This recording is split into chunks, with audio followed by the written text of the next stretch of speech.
Watched my UCN AI breakdown video, I make it a point that UCN's difficulty curve is exponential, and the game doesn't really require that much attention until about 35 to 40/20. Instead of explaining why I chose all 20 of these specific animatronics, instead I want to talk about the specific animatronics that we want to avoid turning on at all costs. If you're not familiar with the general strategy for any knight in UCN, it's a combination of cam stalling and office stalling. Cam stalling is when an animatronic can't move while you're selected on their respective camera, and office stalling is when animatronics can be poised and ready to attack, but won't until you pull up the cameras. Most of the lethal animatronics in UCN are affected by one or both of these conditions, but the ones that aren't are the ones that we want to watch out for, as these are the animatronics that will force us to spend more time in UCN and less time in other games. Any of the animatronics that we need to use the GMB cycle for, we do not want to put on under any circumstances. So Lefty, Music Man, Chica, and the Puppet should always remain off for as long as possible. Any animatronics that can't be office stalled should also be avoided.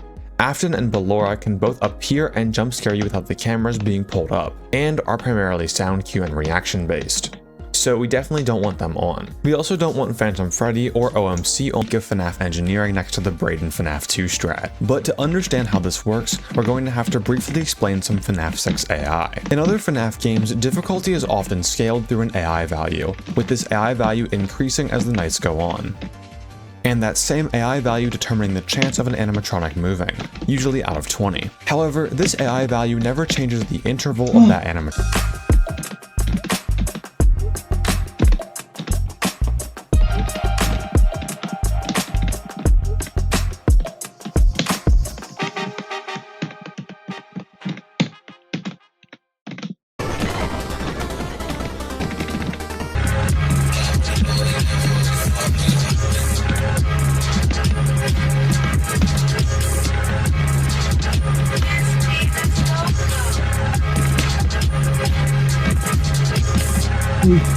Of being legitimate threats. Eventually, I had a run going. It made it past 95% of runs with a FNAF 6 win, with it almost being at the point of blacking out. From here, it was all going to come down to Springtrap and FNAF 1.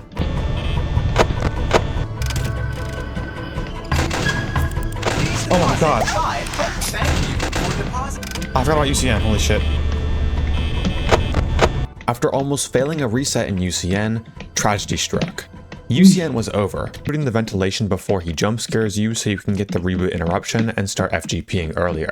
It's not super common that Springtrap will be ready to kill you at this point, but it definitely happened to me a few times. Once you've reached the other side of the office in FNAF 3, begin flipping as little as possible to catch those 10-second intervals while slamming tasks and maintaining the GMB cycle. Though you should always make sure to stay in the UCN window for audio cues whenever you can. You also want to make sure you're 1 in 32 chance to have a run that even has a possibility of getting here, and then to die to Springtrap so close to the end. But none were as bad as the 24-second fail. FNAF 2 1020 is the hardest and most luck-based max mode in the world. I've even seen some comments saying that it's so luck-based that it's less consistent than 5020. I have to admit, I was one of these people in my earlier days on this channel, until I was awoken by the technical FNAF gods. But overall, with modern strategies, FNAF 2's 10.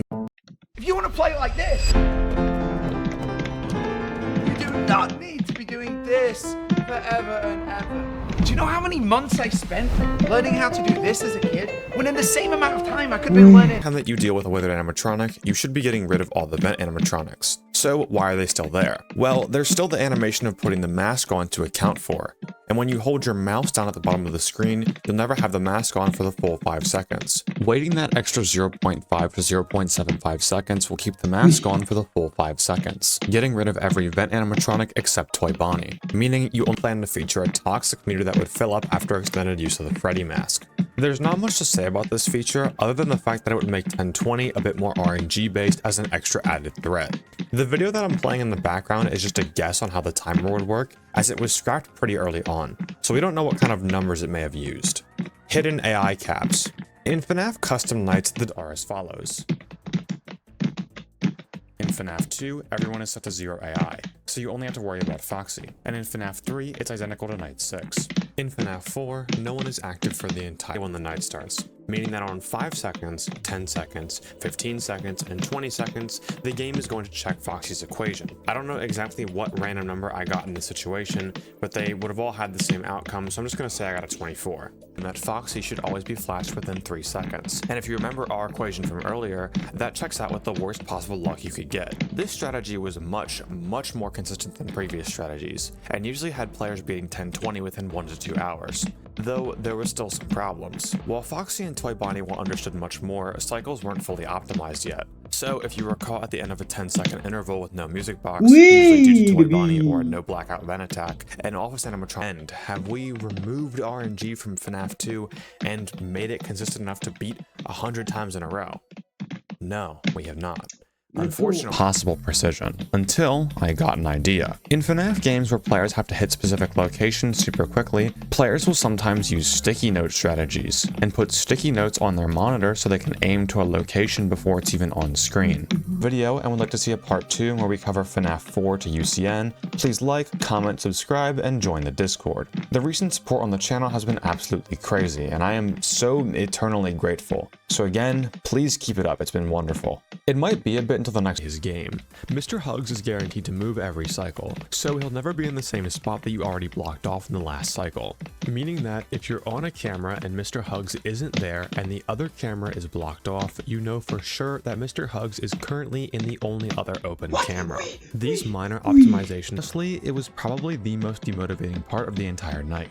I'd estimate that around this time, roughly 1 in 10 runs would even get to the first camera cycle and make it out of coin farming. And these coin farming deaths really never stop. Throughout the entire time I spent grinding this challenge, at best, 2 out of 3 runs were still dying at the very beginning of the night. Now, the reason why I found coin farming so challenging has to do with my muscle and keyboard memory. This is gonna become a reoccurring theme in this video, but Fredbear and especially Nightmare really mess with my keyboard hand. You see, this is how I would normally coin farm. I pull the cameras and place my left index finger on the F key for the right vent in order to close it on BB and JJ. Once I pressed F, I would then keep my finger on the F key until I had to reopen the vent. It may look like characters just hit the doors the moment you shut them in UCN from a casual perspective, but in reality, characters actually take 0.5 seconds to leave.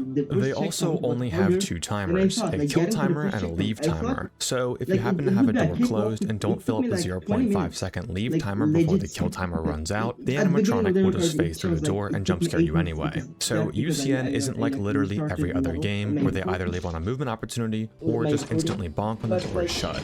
So my coin farming muscle memory always told me to keep my finger on the F key in order to reopen the vent 0.5 seconds later. So what happens when in those 0.5 seconds, a character that requires my left index finger spawns? Well, at this point in the grind, my brain would just shit itself and I would die. Hopeless Pursuit has a ton of combos like this with your keyboard. Anytime you have to use the flashlight and Fredbear or Ballora on the left shows up, your ring finger is stuck between the Z and A keys.